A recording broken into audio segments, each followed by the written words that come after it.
Hey guys, here, welcome to GTA 5 Car v Car episode 2 of the Feltzer going against the Massacro. We're nearly done with the Feltzer comparisons. We've got one more to do against the Jester.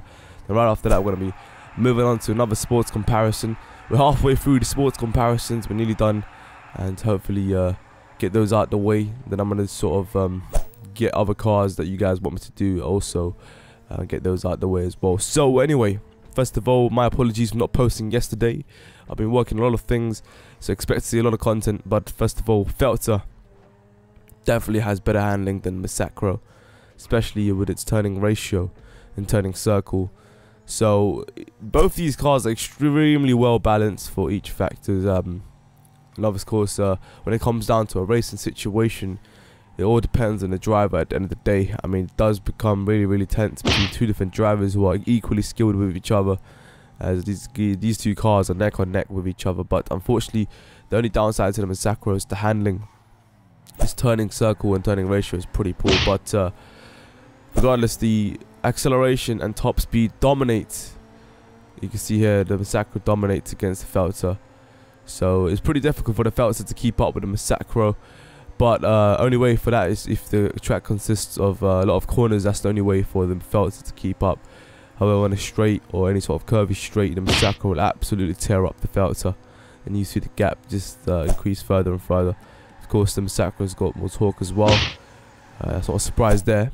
But for the damage test, as we sort of expect, you know, the Feltzer obviously $327 to repair the initial damage on the Massacro, even with better acceleration. You see here, only costs $320. Is way more durable than the Feltzer, or slightly, but you see there. Customizable options, you'd expect the Massacro to also dominate, which it does, you know.